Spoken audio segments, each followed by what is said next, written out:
السلام علیکم ورحمۃ اللہ وبرکاتہ۔ بسم اللہ الرحمن الرحیم۔ میرا نام قاری محمد یونس قریشی ہے۔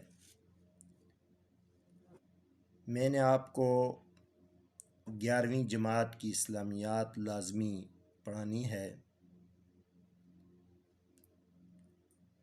آج جس موضوع یا جس عنوان پر ہمارا سبق ہے وہ ہیں بنیادی عقائد، یعنی وہ کون سے بنیادی عقائد ہیں جو ہمارے ذہن، ہمارے دماغ میں رچ بس جاتے ہیں اور ہماری زندگی کا سارا دار و مدار انہی عقائد کے گرد گھومتا ہے۔ آپ سب سے پہلے یہ سمجھنے کی کوشش کریں کہ عقائد کا مطلب کیا ہے۔ عقائد عقیدہ کی جمع ہے۔ یہ انسان کے دل پر حکمرانی کرنے والی قوتیں ہیں۔ انسان کے ہر کام کی بنیاد انہی عقائد پر ہوتی ہے۔ تو اصطلاحی معنی اس کے یہ ہیں، عقائد انسان کے پختہ اور اٹل نظریات کو کہا جاتا ہے جو یقین اور ایمان کا درجہ حاصل کر لیتے ہیں۔ انسان کا ہر عمل انہی نظریات کی عکاسی کرتا ہے۔ ہمارے لیے رہنمائی حاصل کرنے کے لیے اللہ تعالیٰ کی کتاب قرآن مجید ہے۔ ہم قرآن مجید میں دیکھتے ہیں کہ عقائد کے بارے میں اللہ رب العالمین نے کیا ارشاد فرمایا ہے۔ اللہ تعالیٰ نے ارشاد فرمایا سورۃ البقرہ آیت نمبر 25، وَبَشِّرِ الَّذِينَ آمَنُوا وَعَمِلُوا الصَّالِحَاتِ، ان لوگوں کے لیے خوشخبری ہے جو ایمان لائے اور نیک عمل کیے۔ یعنی عقیدہ کی مثال ایک بیج جیسی ہے اور عمل جو ہے اس سے اگنے والا پودا ہے۔ ظاہر ہے جو خصوصیات اس بیج میں ہوں گی وہی خصوصیات پودے میں ہوں گی۔ اگر ہمارا عقیدہ درست ہوگا تو ہمارا عمل بھی ٹھیک ہوگا۔ حضور اکرم صلی اللہ علیہ وسلم نے اپنے 13 سالہ مکی دور میں عقائد کی اصلاح پر سب سے زیادہ زور دیا۔ پہلے لوگوں کے خیالات و نظریات کو درست کیا۔ اس لیے حضور صلی اللہ علیہ وسلم کی ایک حدیث سماعت فرما لیں۔ رسول اللہ صلی اللہ علیہ وسلم ارشاد فرماتے ہیں، بے شک جسم میں ایک لوتھڑا ہے، اگر وہ سدھر جائے، اگر وہ درست ہو جائے، اگر وہ ٹھیک ہو جائے تو سارا جسم سدھر جاتا ہے، اگر وہ بگڑ جائے تو سارا جسم بگڑ جاتا ہے، جان لو وہ دل ہے۔ یہ حدیث مبارکہ صحیح بخاری سے لی گئی ہے۔ شریعت محمدیہ کی روح سے عقائد سے مراد اسلام کے عطا کردہ وہ اٹل نظریات ہیں جن کی صداقت پر یقین کے بغیر انسان مومن نہیں ہو سکتا۔ ہر مسلمان کے لیے ضروری ہے کہ تمام باتوں کو حق جانے اور ان پر عمل کرے۔ اگر ہم بنیادی عقائد کو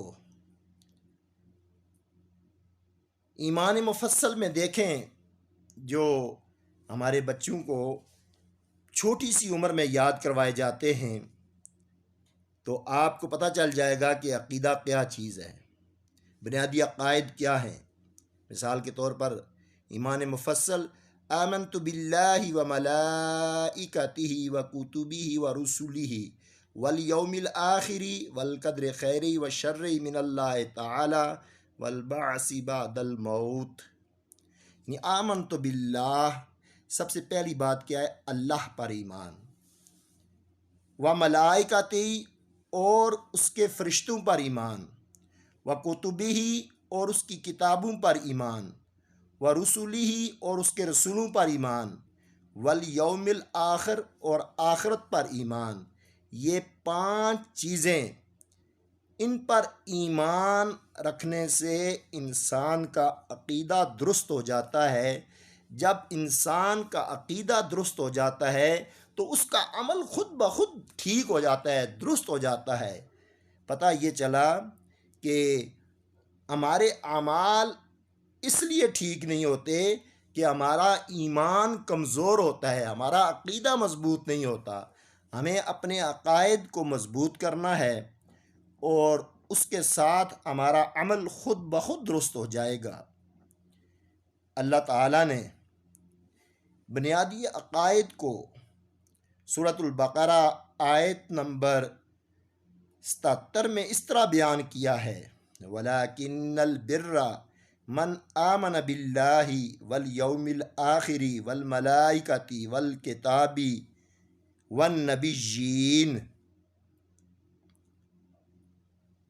یعنی بڑی نیکی تو یہ ہے جو کوئی ایمان لائے اللہ تعالیٰ پر، قیامت کے دن پر، فرشتوں پر اور سب الہامی کتابوں پر۔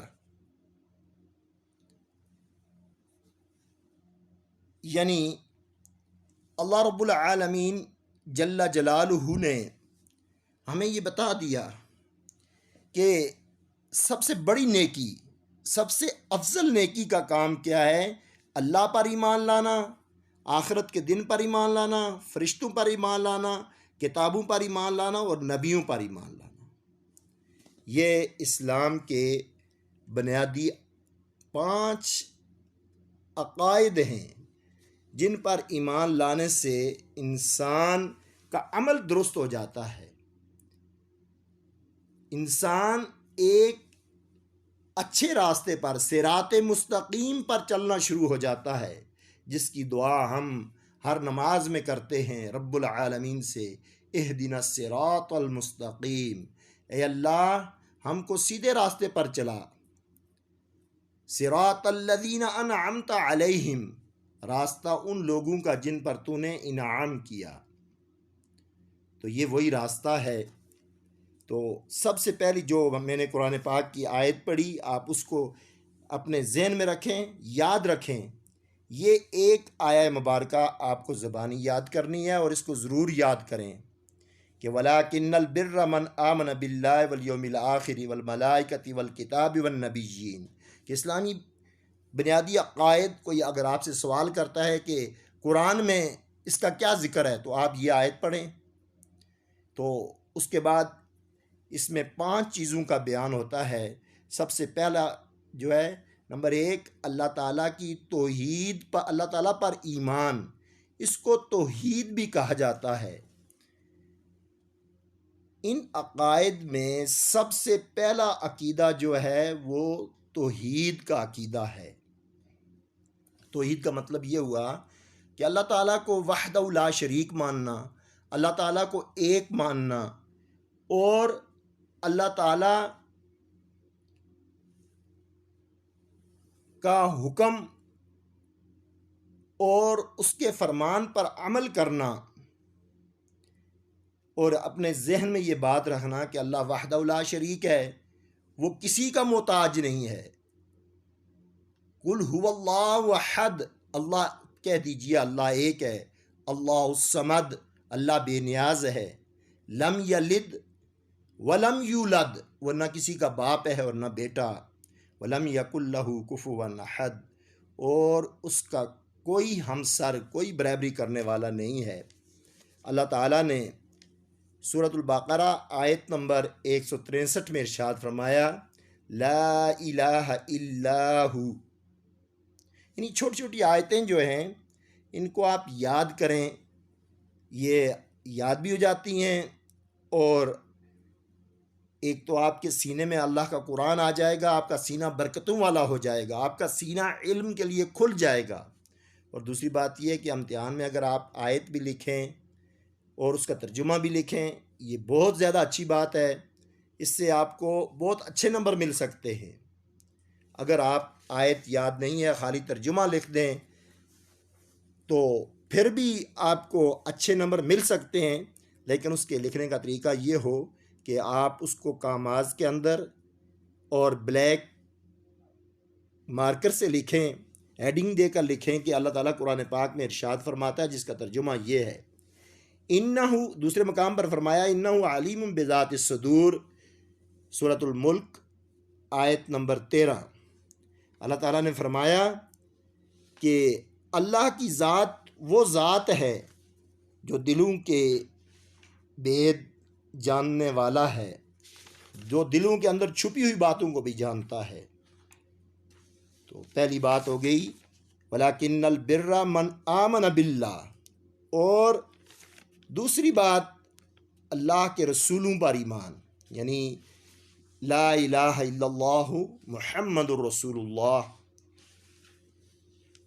کہ اللہ کے بعد اللہ کے رسولوں پر ایمان لانا بھی ضروری ہے. اسلام کے سلسلہ عقائد میں دوسرا عقیدہ وہ ہے رسالت پر ایمان لانا. رسالت کے لغوی معنی ہوتے ہیں پیغام پہنچانے کے. رسول اس شخص کو کہتے ہیں جسے اللہ تعالیٰ نے اپنے احکامات مخلوق تک پہنچانے کے لیے بھیجا ہو. تو آئیے ہم قرآن پاک میں دیکھتے ہیں. اللہ تعالیٰ نے ارشاد فرمایا وَمَا أَرْسَلْنَا مِن رَّسُولٍ إِلَّا لِيُطَاعَ بِإِذْنِ اللَّهِ، سورۃ النساء آیت نمبر 64. اللہ تعالیٰ ارشاد فرماتے ہیں ہم نے جو بھی رسول بھیجا اس کا مقصد، اس کی غرض یہ تھی کہ اس کی اطاعت اللہ کے حکم سے کی جائے. اللہ تعالیٰ نے انسانیت کی رشد و ہدایت کے لیے 1,24,000 پیغمبر بھیجے، اور ان تمام انبیاء کرام میں حضرت محمد رسول اللہ صلی اللہ علیہ وسلم سب سے آخر میں تشریف لائے، اور آپ خاتم النبیین ہیں، یعنی نبوت کا سلسلہ آپ پر ختم ہو گیا. اب قیامت تک انسانوں کی ہدایت اور پیروی کے لیے اللہ تعالیٰ نے کسی رسول کو نہیں بھیجنا. اور یہ ہمارا ایمان ہونا چاہیے کہ اللہ کے آخری رسول حضرت محمد صلی اللہ علیہ وسلم ہیں. آپ نے کیا ارشاد فرمایا؟ قُلْ يَا أَيُّهَا النَّاسُ إِنِّي رَسُولُ اللَّهِ إِلَيْكُمْ جَمِيعًا. یہ خطاب جو قرآن پاک کر رہا ہے، اللہ تعالیٰ اپنے حبیب کو کہہ رہے ہیں کہ اے حبیب فرما دیجئے، یہ قیامت تک کے لوگوں کے لیے ہے. کیا؟ قل، کہہ دیجئے، یا ایھا الناس، اے لوگو، انی رسول اللہ علیکم جمیعا، میں تم سب کی طرف رسول بن کر آیا ہوں. نبی اکرم صلی اللہ علیہ وسلم کو یہ نہیں کہہ سکتا صرف مدینے والوں کے نبی ہیں، یہ کوئی نہیں کہہ سکتا کہ یہ مکہ والے کے نبی ہیں، یہ کوئی نہیں کہہ سکتا کہ یہ پاکستان والوں کے نبی ہیں، بلکہ میرے نبی تو وہ نبی ہیں جو کائنات کے ہر ذرے کے نبی ہیں، جو درختوں کے بھی نبی ہیں، جو حیوانات کے بھی نبی ہیں. آپ کو میں ایک چھوٹی سی مثال دیتا ہوں کہ نبی اکرم صلی اللہ علیہ وسلم ایک مرتبہ ایک جنگل میں جا رہے تھے. ایک یہودی آیا اور کہنے لگا اے اللہ کے، اے محمد، ہم آپ کو اللہ کا رسول مانیں گے اگر وہ جو درخت ہے وہ آپ کی گواہی دے اور آپ اس کو بلائیں، وہ آپ کے پاس آ جائے. تو رسول اللہ صلی اللہ علیہ وسلم نے کہا ٹھیک ہے، آپ جاؤ اس درخت کو کہو کہ وہ اللہ کے رسول آپ کو بلا رہے ہیں. وہ یہودی اس درخت کے پاس گیا اور کہنے لگا کہ محمد آپ کو بلا رہے ہیں. درخت نے حرکت کرنی شروع کر دی، دائیں ہلا بائیں ہلا، اور اپنی جڑوں کو لیتا ہوا زمین کو چیرتا ہوا حضور صلی اللہ علیہ وسلم کے پاس آ گیا. اور حضور صلی اللہ علیہ وسلم نے اس درخت کو کہا اے درخت اپنی جگہ پر واپس چلا جا، اور وہ درخت اپنی جگہ پر واپس بھی چلا گیا. تو اس یہودی نے کلمہ پڑھا اور مسلمان ہو گیا۔ یعنی اس سے پتہ یہ چلتا ہے کہ حضور نبی اکرم صلی اللہ علیہ وسلم ساری کائنات کے نبی ہیں۔ اور آپ دیکھیں نا، اللہ تعالیٰ کی صفت الحمدللہ رب العالمین، یعنی اللہ ساری مخلوق کا پیدا کرنے والا ہے، اور محمد صلی اللہ علیہ وسلم کی صفت ہے وما ارسلناک الا رحمۃ للعالمین، کہ محمد ساری کائنات کے لیے رحمت ہیں۔ تو یہ رسولوں پر ایمان اور آخری رسول حضرت محمد صلی اللہ علیہ وسلم پر ایمان لانا، آپ کے ساتھ ساری کائنات سے بڑھ کر محبت کرنا اور آپ کی اطاعت کرنا، یہ ایمان ہے۔ حضور صلی اللہ علیہ وسلم نے آپ کی اس کتاب میں بھی یہ حدیث ذکر کی گئی ہے آخر میں، لا یؤمن احدکم حتی اکون احب الیہ من والدی وولدی والناس اجمعین، تم میں سے کوئی اس وقت تک ایماندار نہیں ہو سکتا جب تک اپنے ماں باپ، اپنی اولاد اور ساری کائنات سے بڑھ کر مجھ سے محبت نہ کرے۔ دوسری بات، ملائکہ پر ایمان۔ دوسری بات، ملائکہ پر ایمان، یعنی جو اللہ کے فرشتے ہیں، یہ اللہ کی نورانی مخلوق ہیں، اور یہ اللہ کی فرما برداری میں جس کام پر اللہ ان کو دگاتا ہے، یہ وہ کام اللہ کی فرما برداری کے ساتھ کرتے رہتے ہیں، اور ان میں کوئی مذکر اور مونس نہیں ہوتا۔ اور بعض لوگوں کا یہ خیال ہے کہ یہ فرشتے اللہ کی بیٹیاں ہیں۔ نہیں، فرشتے اللہ کی بیٹیاں نہیں ہیں۔ فرشتے اللہ کی ایک مخلوق ہے، نورانی مخلوق ہے۔ اس میں کیونکہ اللہ تعالیٰ بیٹوں اور بیٹیوں سے پاک ہے۔ عقائد اسلام کا ایک اہم جز ہے کہ ہم اللہ کے فرشتوں کو مانیں، اور بڑے بڑے مشہور فرشتے جو ہیں، حضرت جبرائیل علیہ السلام، حضرت اسرائیل علیہ السلام، حضرت میکائیل علیہ السلام، حضرت اسرافیل علیہ السلام، اور ان کے کیا کیا کام انشاءاللہ آپ کو بعد میں اس کے بارے میں بتائیں گے۔ چوتھی بات ہے آسمانی کتابوں پر ایمان۔ اللہ تعالیٰ نے قرآن پاک میں ارشاد فرمایا والذین یؤمنون بما انزل الیک وما انزل من قبلک، وہ لوگ جو ایمان لاتے ہیں اس پر جو آپ کی طرف نازل کیا گیا، یعنی قرآن مجید، وما انزل من قبلک، اور اس پر ایمان لاتے ہیں جو آپ سے پہلے نازل کیا گیا، سورۃ البقرہ آیت نمبر 4۔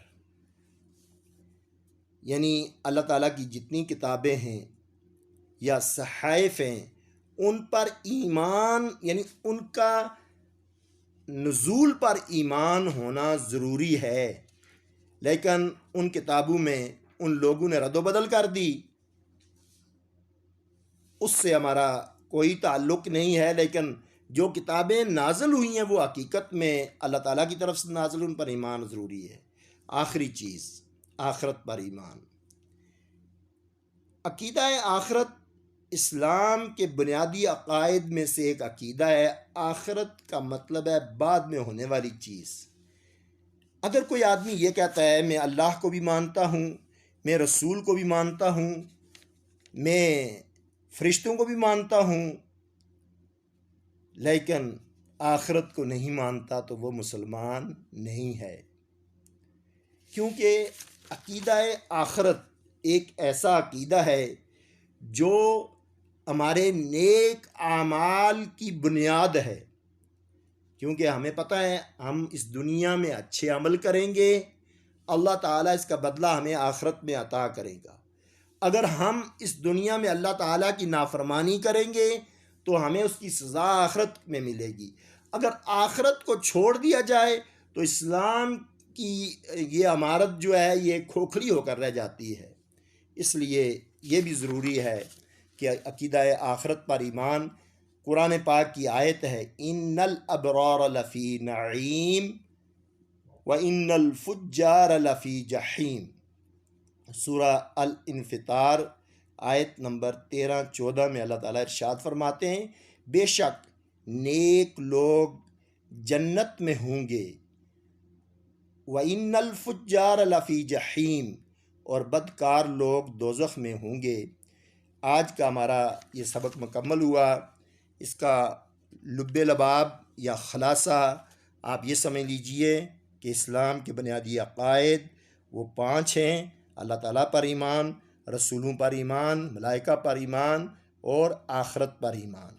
اب آپ نے اس سبق کو یاد کرنا ہے، قرآنی آیات کو یاد کرنا ہے، ان کا ترجمہ یاد کرنا ہے، اور ان کو اپنے نوٹس بنانے، اپنی کاپیوں پر لکھنا ہے، کیونکہ لکھی ہوئی بات، اگر کوئی بھی چیز اگر آپ یاد کرنا چاہتے ہیں اس کو لکھیں، لکھی ہوئی چیز نہیں بھولتی ہے۔